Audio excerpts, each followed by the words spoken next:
Hello everyone, my self doctor Himani. और आज मैं जो मेडिसिन डिस्कस करने जा रही हूँ इसका नाम है फ्रेगेरिया। इसको हम वुड स्ट्रॉबेरी भी कहते हैं। इसका बेसिक जो एक्शन है वो हमारे डाइजेस्टिव सिस्टम पे और मीजेंट्रिक ग्लैंड्स में होता है। तो मीजेंट्रिक जो ग्लैंड्स हैं एक तरह से लिम्फ नोड्स होते हैं जो कि हमारे प्रोटेक्ट करते हैं हमें इन्फेक्शन से। और मीजेंट्री जो होती है एक तरह से टिश्यू होती है जो हमारी आंतों को हमारी एब्डोमिनल जो वॉल है उससे जोड़ के रखती है। तो वहाँ पे जो भी हमारे गट में कोई अगर इन्फेक्शन हो, बैक्टीरिया हो, जो इस तरह का भी इन्फेक्शन हो रहा हो तो उसको ये फ़िल्टर करती हैं। तो अगर वहाँ पे कोई सूजन हो जाए इन्फेक्शन की वजह से तो वहाँ पे भी आप फ्रेगेरिया यूज़ कर सकते हैं। Prevents formation of कैल्कुलाई। दूसरी चीज़, अगर किसी को बार बार स्टोन बनते हैं, स्टोन बनने की टेंडेंसी होती है तो वहाँ पे भी ये इफ़ेक्टिव है। Removes tartar from teeth. अब किसी को टार्टार येलोइज टीथ हो जाते हैं तो वहाँ पे भी यूज़ होती है। And prevents attack of gout. तो जैसे आपने देखा कैल्कुलाई को प्रिवेंट करती है, गाउट जिनको हाई यूरिक एसिड की टेंडेंसी होती है उसको भी ये प्रिवेंट करती है।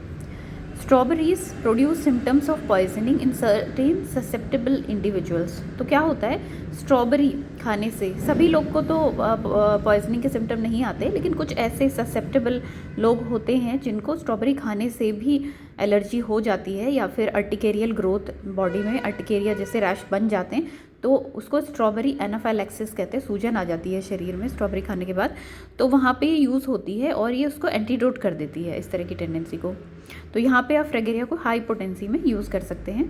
इसी तरह से चिलब्लेन्स, जैसे कुछ लोगों में जो होता है कि आर्टरी जो होती है ब्लड सप्लाई कम हो जाती है एक्सट्रीमिटीज़ में, और उस जैसे ठंडियों में ज़्यादा होते हैं चिलब्लेन्स, लेकिन कुछ लोगों को अगर हॉट वेदर में हो जाएं तो वहाँ पे भी ये यूज़ होती है। Lack of memory secretion, females में अगर दूध कम बन रहा है डिलीवरी के बाद तो वहाँ पे भी इसको यूज़ कर सकते हैं। सिलोसिस को आजकल ये पुराना टर्म है, इसको ट्रॉपिकल स्प्रू कहते हैं। तो इसमें क्या होता है कि आंतों में जो हमारी छोटी आते हैं उनमें इन्फेक्शन हो जाता है किसी तरह का, बैक्टीरियल इन्फेक्शन की वजह से उनकी जो सरफेस है वो डैमेज हो जाती है और लोगों में फिर डेफिशिएंसी आने लगती है, क्योंकि हमारे स्मॉल इंटेस्टाइन ही सारे जो फैट है, प्रोटीन है और हमारा जो वाइटामिन्स है उनका एब्जॉर्प्शन करती है, B12 का। तो ऐसे लोगों में क्या होता है कि डेफिशिएंसी हो जाती है, एनीमिया हो जाता है और मेगालोब्लास्टिक एनीमिया उसको कहते हैं। तो उनकी जो टंग है वो भी रेड हो जाती है और जो उनके लिप्स हैं उनके आसपास क्रैक्स बन जाते हैं। तो इसकी जो आप टंग भी अगर देखेंगे पेशेंट की तो सूजी हुई होती है और स्ट्रॉबेरी टंग उसे कहते हैं। तो टंग में रेडनेस होती है, स्वेलिंग होती है, इन्फ्लेमेशन हो जाता है, क्योंकि जिन लोग में B12 की कमी होती है तो वहाँ पे इस तरह के सिम्टम्स हम देख सकते हैं, क्योंकि इनकी आंतों में इन्फेक्शन हो जाता है तो इसकी जो एब्जॉर्प्शन है, बॉडी की कैपेसिटी कम हो जाती है, तो इसका ये सिम्टम भी मार्क्ड है। स्किन में जैसे कि हमने देखा था अर्टिकेरिया है, तो अर्टिकेरियल केसेस में दी जाती है, स्पेशली अगर स्ट्रॉबेरी खाने से किसी को अर्टिकेरिया हो रहा है। उसी तरह से स्किन में पिटेची है, रेसिप्लस ग्रोथ अगर हो रही है बैक्टीरियल इन्फेक्शन की वजह से, वहाँ पे भी इसको यूज़ कर सकते हैं। और कंपैरिजन में आप देखेंगे एपिस्मेल और कैल्केरिया जो मेडिसिन है वो भी दी जाती है। अगर इस तरह के सिम्टम्स हैं तो इसमें आप ये कंपेयर कर सकते हैं एपिस और कैल्केरिया को।